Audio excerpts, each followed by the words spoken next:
live stream. I was going to do it earlier. I forgot doing something else. And I actually can't stay on real long. I got to crash out and get up early tomorrow. But there was a couple things I wanted to talk about. Going to go start off right now. I was going to wait a couple moments. Let's go to 30 seconds or more. I'll start getting into this.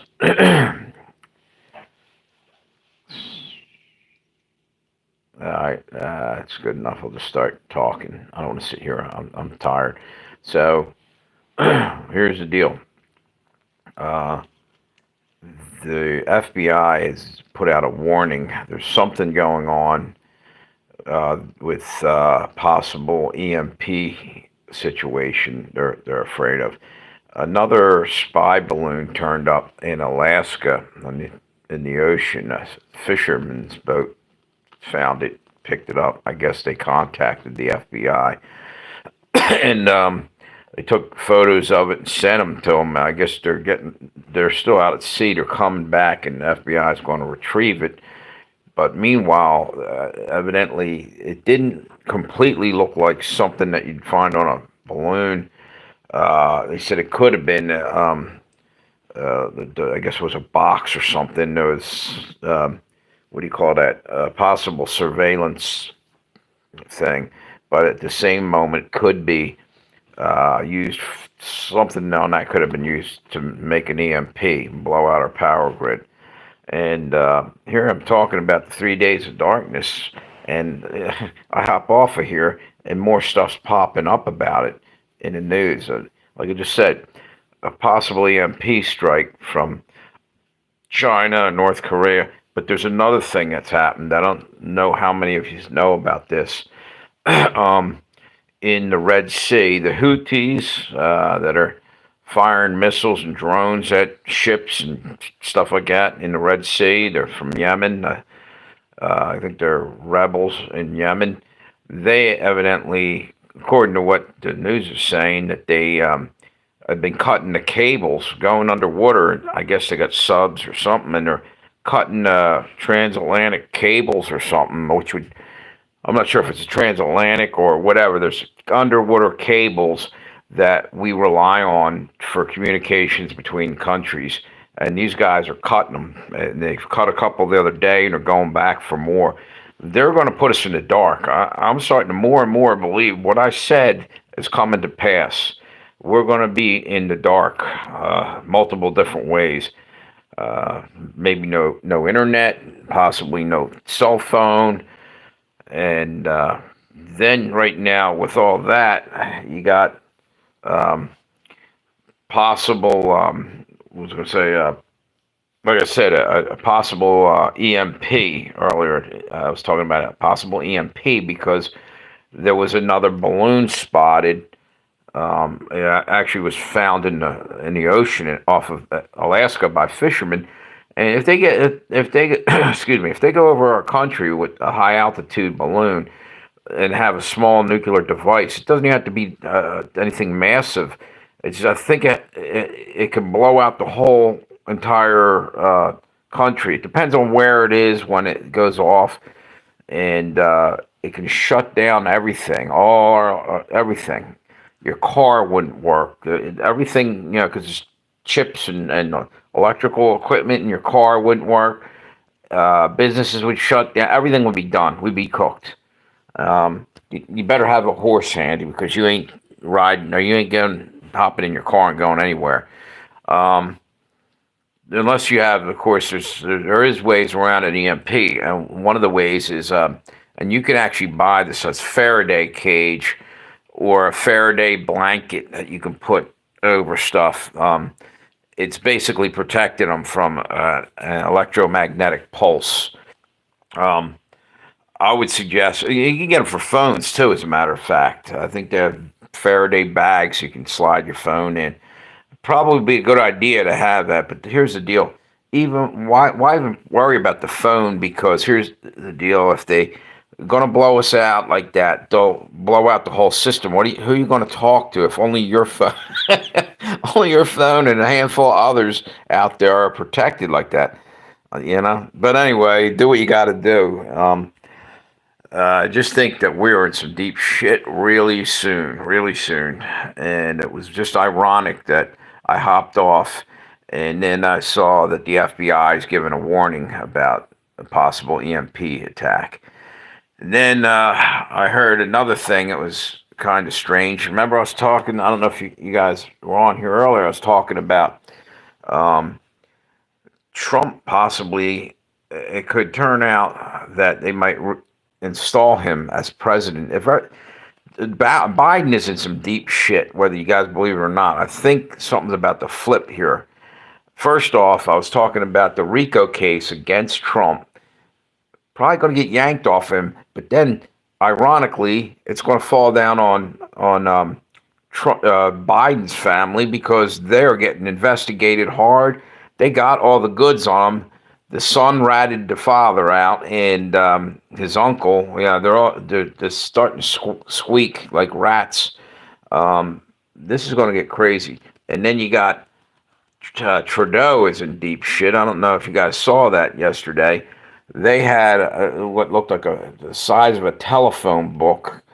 I guess you young kids out there, if there's any up tonight, probably don't even know what a telephone book is, or you probably do, but I don't even know if they make them because most people might not have landlines anymore. They got us carrying around our cell phones, our tracking devices, you know. So yeah, you can't even go to a telephone booth, as far as I know. I don't know where one exists anymore. Maybe in an airport or something. But anyway, what I was getting ready to say about that is that uh, what the hell was I just going to say? I just blew a fuse in my head there for a second. Yeah, the damn it, I hate getting old. Oh, jeez. Oh, I know what it was. I'm sorry, dude. It was about the whole possibility of everything collapsing. Democrats now are wanting to send back the what do you call it? The immigrants, the migrants. There's a lot of like 7 or 8 cities and counties are freaking out and they want to send them back. And I don't know if it's all just Democrats in there. I'm sure there's Republican areas that have. No, I'm sorry. Let me take that back. Sanctuary cities are freaking out. They're getting overrun and overwhelmed. And you know what? Hey, karma. You guys getting what you deserve, maybe. But also, I said earlier, I said, this doesn't make any sense. They were trying like hell to get these people in here and trying real quick to get them registered to vote. And all of a sudden, they want them to leave. Why? Is this the second part of their plan? I started to think, trying to think like a Democrat hurt my brain, but I tried anyway.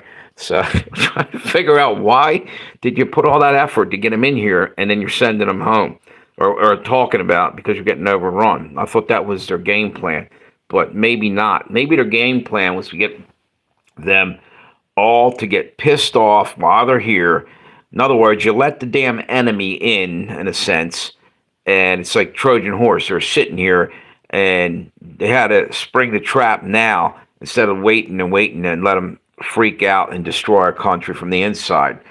You know, they're sitting there now. Now all of a sudden they're gonna be freaking out because they got to go back to El Salvador and all these other countries that they're from, that the ones that are criminals, and they're going to riot. They're going to tear the whole country apart. And it seems to me also that that's what the elites want anyway. Like I was saying earlier, what do you call it? Order through chaos. It's like their motto. They want everything melted down so they can build back better. And they'll even burn back better. Look what they did in Texas, Hawaii, British Columbia, and all the other places. And maybe even, I don't know how the fire happened over in Bangladesh. I reported on that yesterday. The Capitol building over there, their Capitol burned down, and what I last heard was 40 people died there. So they're hitting it with direct energy weapons, maybe, or that could have been anything. But it was awful ironic that it happened right after Joe Biden, which is another thing I was talking about. Biden actually let it slip in a speech about direct energy weapons being used to start fires in forest fires or whatever. And then they tried to come back and say fact checkers were saying, no, that's not what he meant, got took out of context. I don't know about that. I don't trust. Who's paying the fact checkers, like I said the other day? You see what I'm saying? I don't believe anything I hear anymore unless I can run it through a rigorous test of, is this bullshit or is this not bullshit? Put it through, try to hunt down to see if anything is real and fake about it. But anyway, so the whole thing with him saying about an energy weapon happened I think it was right on the day that Texas was on fire, and literally right within, I think, 12 to 24 hours, that capital over there in Bangladesh was on fire and burned down. And there was something else too, I can't recall, but I think they're just using that shit because they can. Who's going to stop them? They got a weapon that we can't defend against, really. And that's why I was saying I think God is literally, possibly right now, intervening and trying to protect us.